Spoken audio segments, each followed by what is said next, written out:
Commander's family, red alert! Just days away from the next showdown, our team faces three dilemmas that could change everything. The playoffs are right around the corner, and the decisions made now could define our destiny.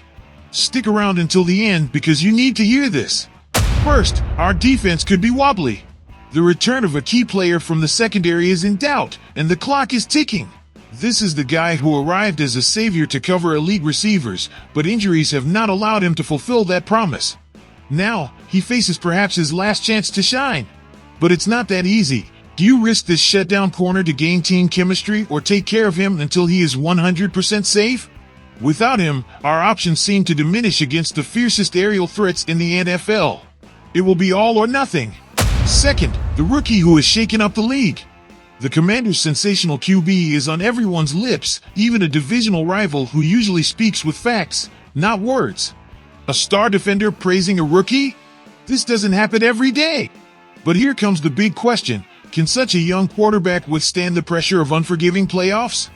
This Sunday against Dallas will be his ultimate test before the real road. Will this young leader take the throne, or will the weight be too much? Third, danger on the offensive line. The engine of our protection faces a serious injury. I'm talking about the starting center, the masterpiece that keeps our offenses going. His absence puts at risk the entire cohesion of a line that has been key this season. A replacement is already confirmed, but we cannot ignore that this will affect both the protection of our QB and the ground attack. Is it worth risking him against a team already eliminated, or do we save him for the real battle in the playoffs? Commander's family! Let's get serious because here's a story that has our playoff hopes hanging in the balance. Marshon Lattimore could be ready for the start of the postseason. But before we get too excited, let's talk about what this really means for the team, because it's not as simple as putting a big name on the field and expecting magic. No, folks! This is Washington, and we know that nothing comes without drama. Look, when Lattimore arrived just before the trade deadline from the Saints, he was seen as the savior of our defensive perimeter. There was a lot of talk about how his impact could transform our defense into an armored machine. And what happened next? Nothing but frustrations. He has only played 2 games since his arrival. 2! A hamstring injury has been the villain of this narrative. And although he showed flashes of greatness, like in his rematch against the Saints, where he literally erased his former team from the defensive map, he relapsed in his injury against the Eagles. This left us with a bittersweet taste and so what's next now? Now I'm telling you this, despite the bad luck that has surrounded Lattimore, the Commanders can still dream big with his return at the most crucial moment of the season. The reality is that without him, our defense looks good, but with him, it could be spectacular. Let's be clear, facing elite receivers like Cooper Kupp, A.J. Brown, and Devonta Smith in the playoffs is no walk in the park.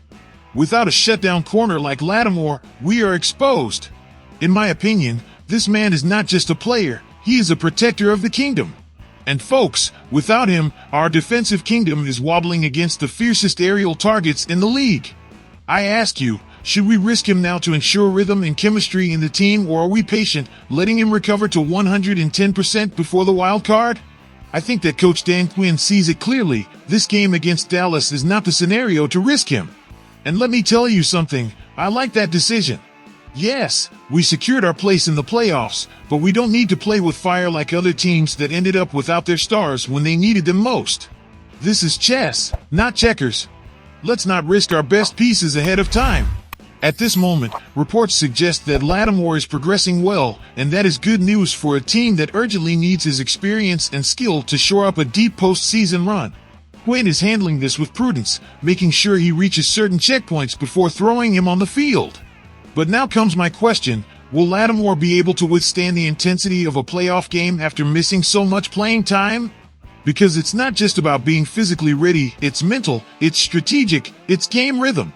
And let's not forget, the playoffs are not for everyone. And I'll tell you something else, Lattimore was born for these moments. This guy is not afraid of the challenge. Mike Evans, anyone? His historic rivalry with the Buccaneers receiver is legendary, and if that matchup becomes a reality in the postseason, hold on because it's going to be pure fire. But before dreaming of epic rivalries or heroic plays, Lattimore has to show that his body can withstand the pressure of the moment. And here is my final point. Without Lattimore, we are already competitive, yes. But if we want to be dangerous, he has to be on that field. His return does not guarantee a victory, but his absence practically ensures a disadvantage against the best players in the league. Do you agree? Should we risk him at this point or play more conservatively and trust the rest of the defensive unit? Commander's affiliation, I want to hear your opinions. Is Lattimore the crucial piece for a successful playoff run, or can we move forward without relying so much on him? Leave your comments below. If there is something that captures my attention in the NFL, it is when one of the best defenders in the league can't stop raving about your rookie quarterback. And that's exactly what's happening with Micah Parsons, the terror of NFL offenses, Mr. You Can't Block Me, who is showering praise on Jayden Daniels, our sensational QB. Now I ask you, when was the last time a rival player, and of Parsons' caliber, spoke like this about a Commanders player? I tell you this, it's been years. Let's get to the point. Parsons, who has a powerful platform on his podcast The Edge, spoke at length about Daniels, describing him as ice-cold, glacial under pressure. But wait, it's not just that. Micah put him in the same category as Lamar Jackson, MVP, and considered him the best rookie he has seen in years. Stop everything! A rival player, a guy who lives to destroy offenses, saying that your QB deserves to be in the MVP conversation if it weren't for a rib injury? That doesn't happen every day, folks. And here comes the best part. Parsons clearly sees what we, as fans, have been clamoring for this season. Daniels has not only evolved, he has flourished. After that rib injury, which honestly took our breath away and paused our hopes for a moment, he returned as a machine of clutch plays. And we saw it in those recent wins against the Eagles and the Falcons. Who steps up in those high-pressure contexts and comes out with wins? I'll tell you this, a true franchise leader. Daniels has shown that he not only has talent, but also an indomitable mentality. But let's be clear. What impressed Parsons, and what should impress all of us, is how this kid has learned to use his physique, especially after the injury. Before, there were doubts about whether he could withstand the physical punishment involved in playing in the NFL, but now, it seems that he has found that perfect mix between escaping when he needs to and holding in the pocket to connect on crucial passes. I tell you this, Jayden Daniels has stopped being just promise and has transformed into a solid reality for the Commanders. Now, what does all this tell us? Let's not forget who Micah Parsons is. This man doesn't give out praise easily, much less for a Commanders player, a direct rival in his own division.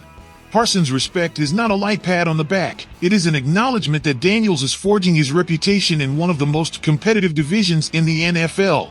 That means that the eyes of the entire league are on him. But here's where I want to raise the deeper question. What's next for Daniels? Yes, sure, he has talent, heart, leadership, but he still lacks that nail that closes the coffin of the critics. Can he take the Commanders far in the playoffs? Because individual numbers and awards are great, but in this league, quarterbacks are measured by one thing, winning championships. This weekend against Dallas is one more opportunity to send a message. The Commanders are not just a playoff team, we are serious contenders. Although Parsons recognizes Daniels' quality, it will be interesting to see how this direct clash between the Commanders and Parsons on the field unfolds. Because yes, folks, Jayden Daniels and Micah Parsons are not only building mutual respect, they are building an epic rivalry that will define the NFC East for the next few years. And here I go with this. Does Jayden Daniels have what it takes to lead a team on a deep playoff run, or does he still need more time to consolidate himself as the man? I think he's already showing it, but I'll leave that to your judgment, Commanders family. Leave your comments below. I want to know what you think. Now, we can't talk about the playoffs and moving forward this season without mentioning something critical, the health of our offensive line. And specifically, today the topic of conversation is Tyler Biadasz. Is he going to play this Sunday against the Dallas Cowboys? I'll tell you this directly, it's very, very unlikely.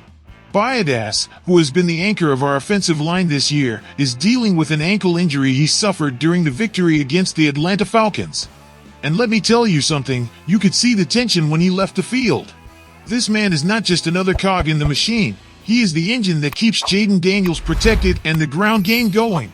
Now, with the doubtful tag on the final injury report, it seems that the most sensible thing is for him not to play this Sunday, especially considering what is at stake next week in the wild card round.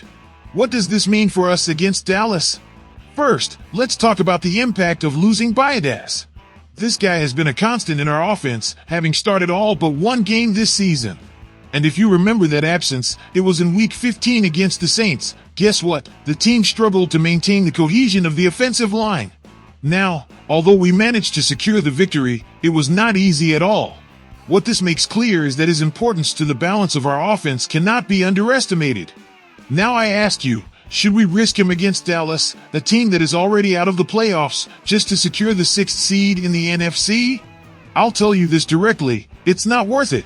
Think about the logic. The playoffs are the big stage, and we need the healthiest Biadass possible for when we are facing real defenses like those of the 49ers, Eagles, or any other NFC power that comes along. Risking him now would be a strategic mistake. So, what are we counting on Sunday? Well, the alternative plan is already on the table. Michael Dieter will be in charge of replacing him as starting center.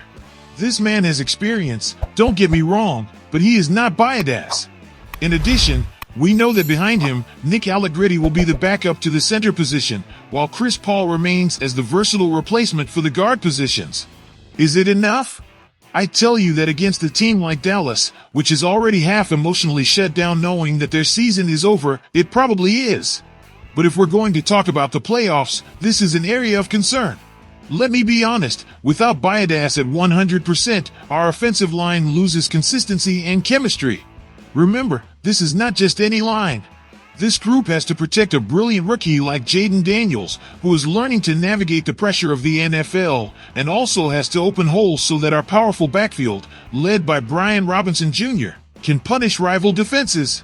Without a leader like Biadass commanding the actions in the trenches, everything gets complicated. That said, I ask you, do you trust that Dieter can carry the weight of being a starter at center if Biadass is not ready for the wild card? Because, in my opinion, if there's a time for backup players to prove their worth, it is right now. The depth of the team is already being tested, and the versatility of men like Allegretti and Paul could be the difference between a temporary patch and serious problems in the playoffs. I want to end this with an important thought. The success of the Commanders this season has not only been because of stars like Jaden Daniels or Terry McLaurin. It has been because of men like Tyler Biadass, who work in the shadows to ensure that every play has a chance of success. Losing him for longer could be devastating, but risking him too soon would be even worse. So, what do you think, Commanders fans? Should we completely leave Biadass out on Sunday and play with the alternative lineup, or would you prefer to see our anchor center at least try to stay in rhythm before the playoffs? Comment below. I'm eager to read you. Redskins fans! The latest news is hot, and I want to know what you think about these key topics. We start with Lattimore. Do you think his return is the essential ingredient to take us far in the playoffs, or does our defense have what it takes to stay solid even without him? Share your ideas. I want to hear your vision. And speaking of leadership, let's talk about Jaden Daniels. Does he have what it takes to guide this team on a historic run during the playoffs, or does he still need time to transform into the man that the organization needs? His performance will have important repercussions, but what do you think? Finally, the topic of the moment, should Biadass be out this Sunday? Do you prefer to see him rest and bet on the alternative lineup, or do you think our starting center needs minutes on the field to stay in rhythm before the big playoff clash? It's time for the true Commanders fans to take a stand. This channel is your home, your space to express your opinion, debate, and live the passion of the Redskins as a family. So don't forget to subscribe, leave your comment, activate the notification bell, and join this community that vibrates with every pass, every play, and every victory. Together we are stronger, and together we will witness great things. And remember, hail to the Redskins!